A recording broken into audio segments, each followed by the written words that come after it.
Assalamualaikum warahmatullahi wabarakatuh. Kami dari kelompok 4 akan membahas mengenai zakat. Sebelumnya izinkan kelompok kami memperkenalkan diri terlebih dahulu. Saya Nini Afisa Setia Utami dengan NIM A1C123008 dan di sebelah kiri saya Umi Kulsum dengan NIM A1C123030. Saya Suci Rahma Pratili dengan NIM A1C123038. Saya Vicky Lutfianita dengan NIM A1C123018. Selamat menyaksikan. Zakat. Pengertian zakat. Zakat merupakan bagian dari syariat yang terkait dengan harta. Zakat termasuk model pembelajaran harta untuk kepentingan dan kemaslahatan umat. Banyak sekali manfaat dan kemaslahatan umat yang dapat diambil dari zakat, seperti kemiskinan, kebodohan, keterbelakangan, dan kebutuhan lain dapat diatasi melalui pemberdayaan harta zakat. Ditinjau dari segi bahasa, kata zakat merupakan kata dasar berbahasa Arab, yakni zakat yang berarti suci, berkah, tubuh bersih, dan baik. Dengan demikian, zakat itu membersihkan atau mensucikan diri seseorang dari hartanya secara lahiriah. Ketika berzakat, harta akan berkurang. Namun, dalam pandangan Allah, tentulah tidak demikian, karena dengan berzakat akan membawa keberkahan dan pahala yang bertambah. Dengan zakat pula akan menciptakan pertumbuhan material dan spiritual untuk orang-orang yang berhak menerimanya, serta akan mengembangkan jiwa dan kekayaan bagi orang-orang yang diwajibkan untuk berzakat. Adapun kata zakat menurut istilah adalah mengeluarkan sebagian harta dengan jumlah tertentu dan ketentuan-ketentuan serta diserahkan kepada orang yang berhak. Dasar hukum zakat. Yang pertama terdapat di dalam surat Al-Baqarah ayat 43 yang berbunyi A'udzubillahi minasyaitonirrajim. Bismillahirrahmanirrahim. Wa aqimus sholata wa atuz zakata warka'u ma'ar raki'in. Yang artinya, dan laksanakanlah sholat, tunaikanlah zakat, dan rukulah beserta orang yang ruku. Yang kedua terdapat di dalam surat At-Taubah ayat 103 yang berbunyi Khudz min amwalihim shadaqatan tutahhiruhum wa tuzakkihim biha wa sholli alaihim inna sholataka sakanun lahum wallahu sami'un alim. Yang artinya, ambillah zakat dari harta mereka guna menyucikan dan membersihkan mereka, dan doakanlah mereka karena sesungguhnya doamu adalah ketentraman bagi mereka. Allah Maha mendengar lagi Maha mengetahui. Shadaqallahul azim. Zakat terbagi dalam dua macam. Yang pertama, zakat fitrah. Zakat fitrah atau zakat diri adalah zakat yang dikeluarkan berupa makanan pokok dari setiap individu di bulan Ramadan. Rasulullah SAW mewajibkan zakat untuk berbuka dari Ramadan atau zakat fitrah. Hadis riwayat Muslim nomor 984. Syarat untuk membayar zakat fitrah yang pertama Islam. Artinya kalau non-muslim tidak diwajibkan membayar zakat fitrah. Yang kedua, harta yang melebihi kebutuhan pokok yang diperlukan seseorang dan orang yang menjadi tanggungnya demi kelangsungan hidupnya. Ketiga, mendapati bagian awal sampai akhir Ramadan walau sebentar. Maksudnya, apabila umur seseorang memasuki bulan Ramadan walaupun sebentar, maka ada kewajiban baginya untuk membayar zakat. Sebagai contoh, ada orang memasuki tanggal 1 Ramadan, kemudian ia meninggal, maka ada kewajiban untuk membayar zakat fitrah atas dirinya. Begitu pula kalau ada bayi yang lahir sebelum matahari terbenam di akhir bulan Ramadan, maka wajib pula dibayarkan zakat fitrahnya. Waktu pembayaran zakat fitrah adalah dari awal Ramadan sampai sebelum sholat Id selesai. Ukuran zakat fitrah untuk setiap individunya adalah 1 syah sama dengan 4 mud atau bisa dikonversikan sekitar 2,5 kg.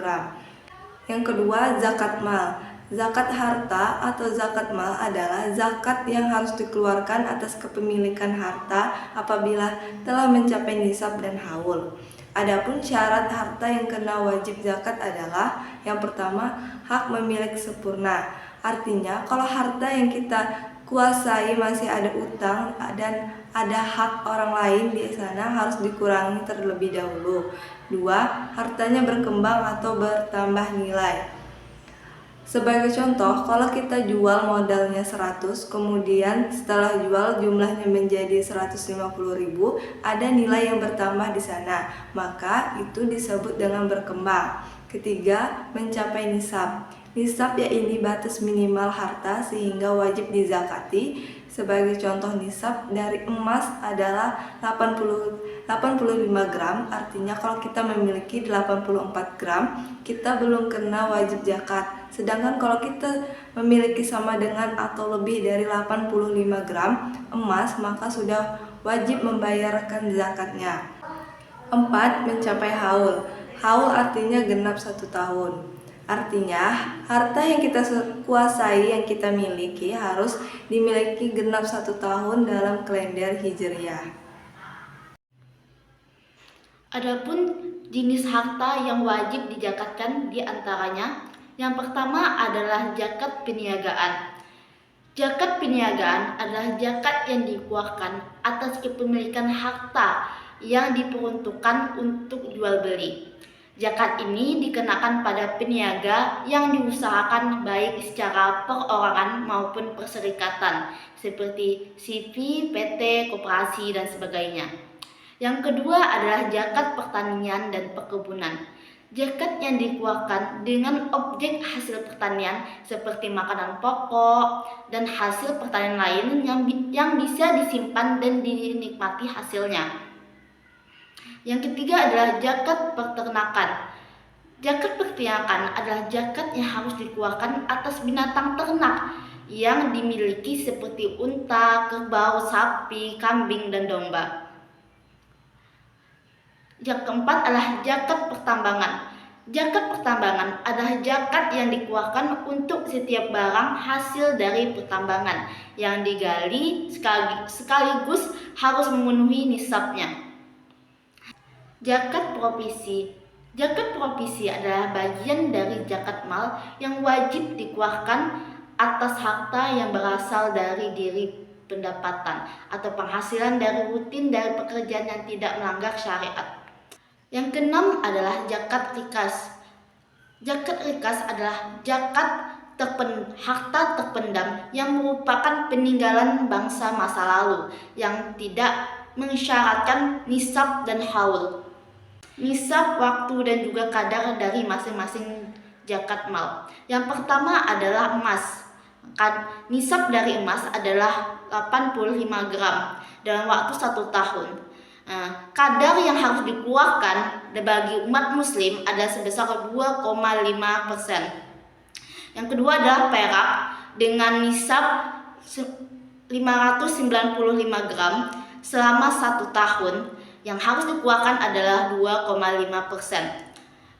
Profesi yaitu adalah senilai emas 85 gram selama 1 tahun. Yang nisabnya, yang kadar yang harus dikeluarkan adalah 2,5%. Yang keempat adalah perniagaan senilai dengan emas 85 gram selama 1 tahun. Kadar yang harus dikeluarkan adalah 2,5%. Yang kelima adalah pertanian. Nisab pertanian adalah 1,4 ton apabila berkulit, sedangkan yang tidak berkulit adalah 0,7 ton. Waktunya ketika panen, kadar yang harus dikeluarkan adalah 5% apabila dia membayar perairan dan 10% apabila perairannya gratis. Yang keenam adalah rikaz. Tanpa nisab, waktunya ketika ditemukan dan kadar yang harus dikeluarkan itu adalah 20%.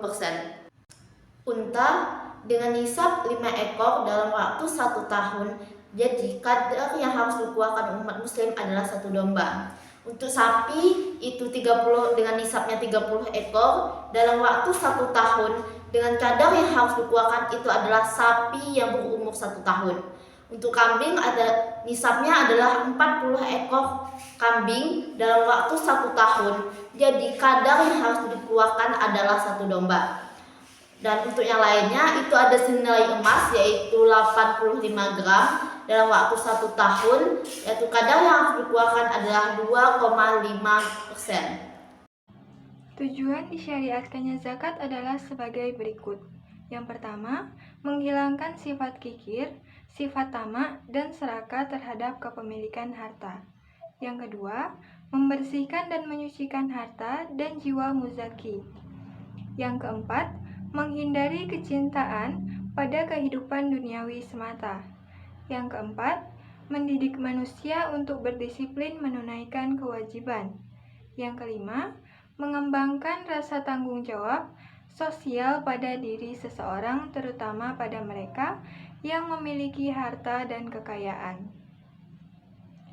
Selanjutnya, terdapat 8 golongan penerima zakat sebagaimana yang disebutkan oleh Allah dalam surat At-Taubah ayat 60.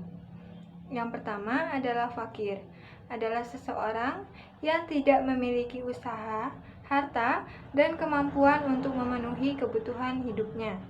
Yang kedua, miskin, adalah seseorang yang memiliki usaha atau mata pencaharian namun tidak mencukupi untuk kebutuhan hidupnya. Yang ketiga, amil, adalah seseorang yang menjadi petugas yang ditunjuk oleh pemerintah atau masyarakat untuk mengumpulkan zakat. Yang keempat, mu'alaf, adalah orang yang diharapkan mau memeluk ajaran agama Islam atau seseorang yang baru masuk Islam yang diharapkan tetap istiqomah. Yang kelima, riqab, adalah memerdekakan budak atau juga dapat mencakup orang Islam yang ditawan oleh orang kafir. Yang keenam, ghorimin, yakni seseorang yang berhutang karena untuk kepentingan dan bukan untuk kemaksiatan. Yang ketujuh, fisabilillah, adalah dana untuk kemaslahatan umat Islam atau semua kegiatan yang menuju ridho Allah seperti membangun masjid dan lain sebagainya. Yang kedelapan adalah ibnu sabil, yakni seseorang yang sedang dalam perjalanan yang bukan untuk berbuat maksiat. Adapun perilaku mulia yang mencerminkan penghayatan terhadap ibadah zakat adalah sebagai berikut. Yang pertama, senantiasa bersyukur kepada Allah karena telah dapat melawan hawa nafsu berupa sifat bakhil dan tamak. Yang kedua, adanya kepedulian terhadap sesama yang mengalami kesulitan, salah satunya adalah kesulitan ekonomi. Yang ketiga, rendah hati, karena menyadari bahwa sepenuhnya harta yang dimiliki hanya merupakan titipan dari Allah semata. Yang keempat, memiliki keyakinan bahwa apapun yang dikeluarkan untuk kebaikan selama hidup di dunia akan digantikan oleh Allah dengan kebahagiaan hidup baik di dunia maupun di akhirat.